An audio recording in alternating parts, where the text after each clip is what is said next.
Hi everyone, welcome to T20 World Cup Daily here on From the Pavilion. I'm Carter Krishnaiyer. Let's get to the action today. We're going to go through what happened on Sunday, give a brief preview of Monday's matches, and then give an update on Team USA. So New Zealand and Afghanistan, a match I thought would be fantastic, ended up being not as competitive as I thought. New Zealand, who I was beginning to question because the U.S. had given them such a good match in a warm-up a few days ago, and then obviously the U.S. gave India a good match yesterday. So the U.S., in spite of all the injuries, may be more competitive than many had thought we would be. New Zealand won by 5 wickets with 13 balls spare down in Chennai. There was a interesting decision by Afghanistan to try and post a number. So they win the toss, they elect to bat, and Naib got 63 off of 35 balls, anchoring the innings, but then they just didn't post the kind of number that was that easily defendable on this kind of quick track and the pitch in Chennai. So it was a tough start for New Zealand in the power play. The first few overs, they were struggling. They were in a situation where they had lost 2 wickets early. Finn Allen and Ravindra on successive deliveries from Rahman, who was one of the spinners we talked about yesterday, was going to make a big difference in this match. But then Tim Seifert, who's fantastic, recovered. Fantastic, 65 off of 42 balls.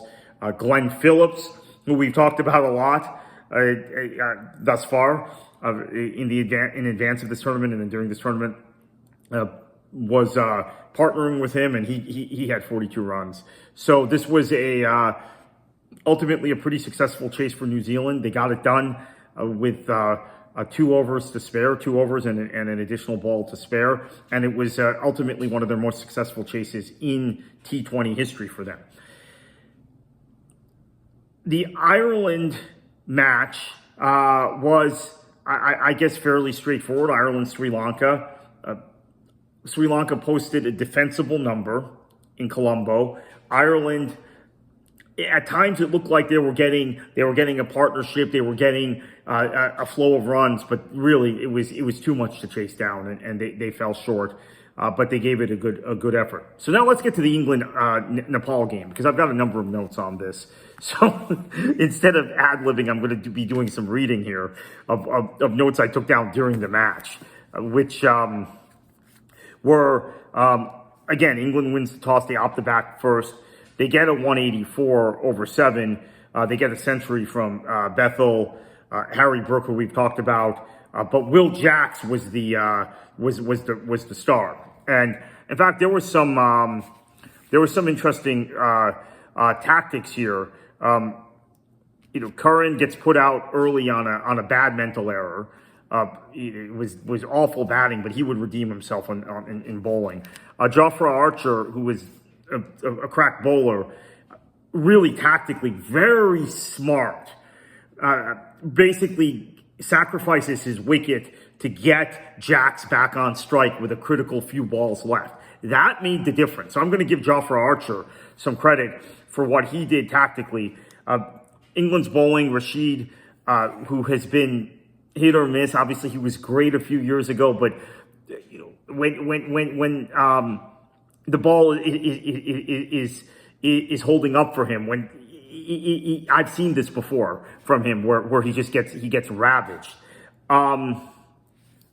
So Sam Curran ends up being the hero on the other end, because Nepal only needed 10 balls from the final over, and they didn't get there. England ends up winning by 4 balls. Nepal not able to get the job done.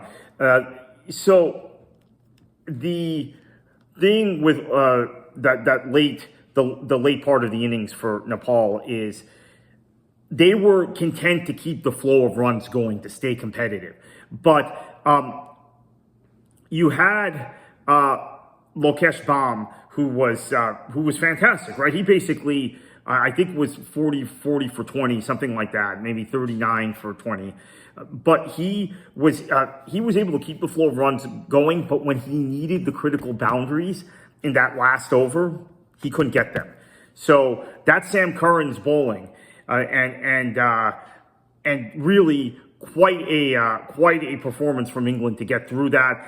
And I have to tell you, the Nepali fans, brilliant. They bring so much to this competition, which I experienced here in the States 2 years ago with Nepal. I had never quite seen anything like it. And it's a country that has never been competitive in international sport. And to see them really embrace cricket without any cricketing history has been pretty dramatic. And it doesn't have the historical ties to the country. Obviously, in the region, it's historically critical. I mean, keep in mind, this is not Nepal was never a British colony. But important result for England. I think they push on from here. Obviously, some concerns coming out of the match about Rashid's poor bowling, about some of the decisions early in the England innings in terms of batting. But the Bethel came through, as I said. Brooke came through. Will Jacks really came through. And should mention that Singh Ali became the first Nepali player to hit 2,000 T20 runs in international competition during this match. So he was he kept that flow of runs going. Like I said, I think he was 45 for 30, something like that. They threaten, right? You're batting second, you know what the target is, and you're able to get to Rashid Ali. So it was there in the balance. It was there in that last over, well bowled by Sam Curran. So let's get to tomorrow's fixtures real quickly. Scotland versus Italy. I think Italy are the favorite here. Scotland, not very impressive in their first outing, the 35-run loss to the West Indies. They obviously have an edge in experience at this level. We saw how that affected the U.S. yesterday, the lack of experience. But Italy secured their spot in this tournament by finishing well ahead of Scotland in the qualifiers, finishing ahead of Jersey, finishing ahead of almost equaling the Netherlands in the European qualifiers. And they have been brilliant. I mean brilliant this week in the warm-up matches. Italy, the sleeper of this tournament, much like the U.S. was 2 years ago. The U.S.'s form coming to that tournament was really good. And some of us chose to believe maybe the U.S., maybe it was just an aberration, that form in the warm-up matches, and that carried through the first two fixtures, actually the first three fixtures, because they gave India all they could handle in that third fixture in the group stage up in Nassau County last time. So Italy, I think, similar momentum. I like them to win this match, even though I don't think they're the necessarily the favorite in most people's minds. Wayne Madsen, player to watch. Keep an eye on him for Italy. I really like him. Zimbabwe-Oman is the next match. What are the storylines here? Zimbabwe's back after missing the last World Cup, which was significant, I think, in kind of the regression of Zimbabwe cricket. And who am I looking for in this match? I think Raza is a big time experienced international for Zimbabwe. They have a great pace duo. They bring a lot of heat with Muzambi, Bani, and Nagavra. Two really good pace, fast bowlers. Oman, I've seen them. I like Jatandeer Singh, but that's about it. I mean, I really think Zimbabwe, they were looking for a big World Cup after being out of the last one. This match is in Colombo, by the way, where we've seen scoring already, intense scoring. And then the other match is South Africa versus Canada. This is going to be could be the most lopsided match of the tournament thus far. I just don't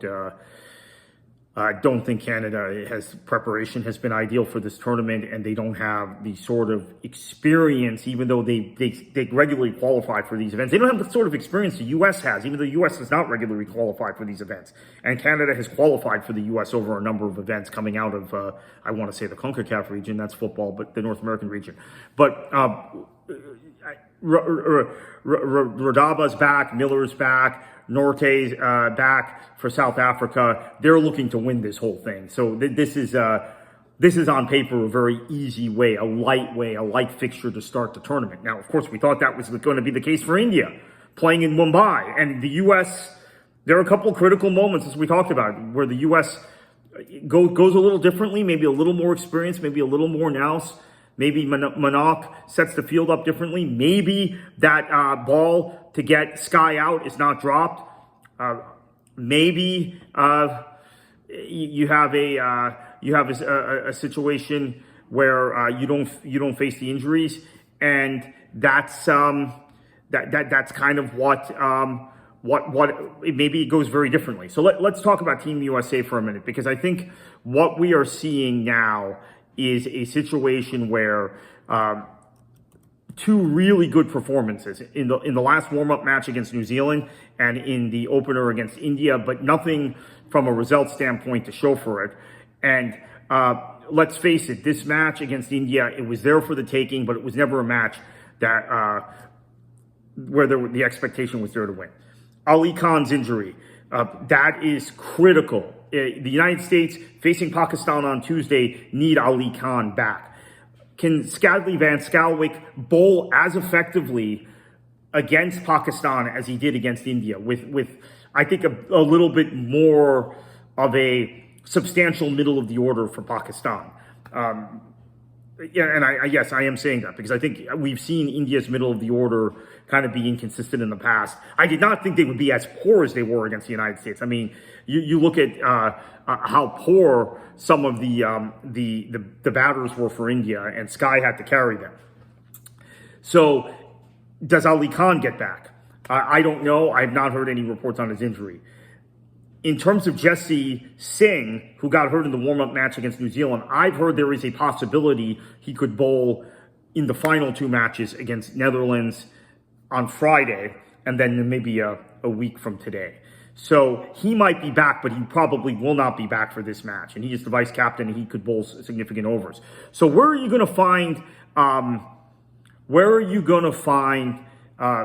overs to bowl for the U.S. if Ali Khan and Jesse Singh are both out? Shubham got injured bowling and had to gut out that sixth ball of his second over. So he's hurt as well. But then, of course, he was able to bat very effectively. In fact, I think was the leading run scorer for the U.S. He was not able to run, which meant perhaps we left a couple of runs on the table. We got to 132. Maybe we get to 138, 140 if he's able to run out a couple of the what would have been singles or braces that ended up being dot balls because he couldn't run. But he was able to still bring the power. I tend to think maybe he'll be able to bowl four overs, or at least give it a go. So that's a couple additional overs. And then maybe you have either Khan or Jesse Singh back. If you don't have Ali Khan back, I think it's going to be very difficult to beat Pakistan. I think if you have Ali Khan back, you can beat Pakistan. If you don't, I think it's going to be tough. Sanjay Krishnamurthy and Milind Kumar developed a pretty formidable partnership. That began to develop in the New Zealand warm-up, really developed in this India matchup. Milind doesn't get caught out when the wicketkeeper bobbled the ball, and then he got caught out, basically, a ball to the stumps. I think the U.S. puts India under more pressure. So if that partnership, and both those guys are fit, so if that partnership can anchor the innings for the United States, there is a chance. There is a chance. Now, the scoring in Colombo is going to be higher scoring than it was in Mumbai. At least we assume that. But remember, 2 years ago, the Pakistan seemed like it had done enough in terms of its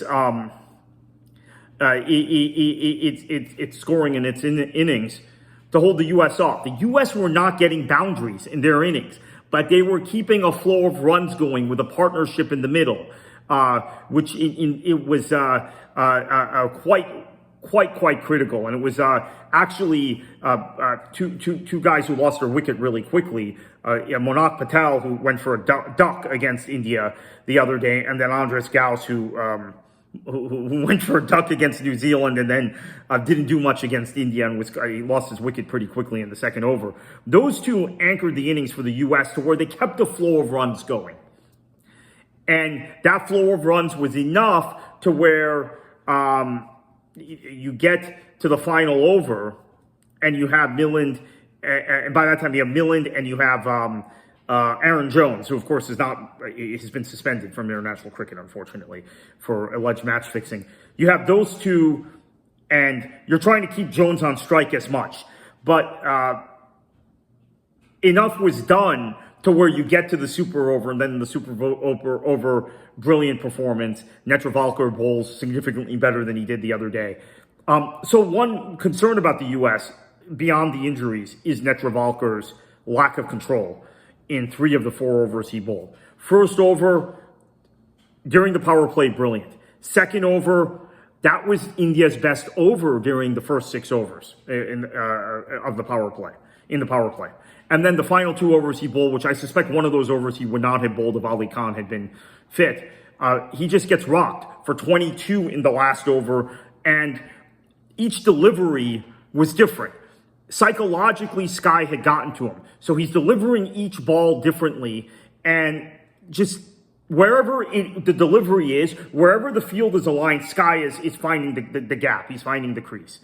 So, yeah, we'll see where Netravalkar's head is at. I tend to think he's experienced. He will recover, but that's something else to watch. So we'll be back with you tomorrow to wrap up Monday and then give maybe more of a preview of Tuesday, including the U.S. match against Pakistan.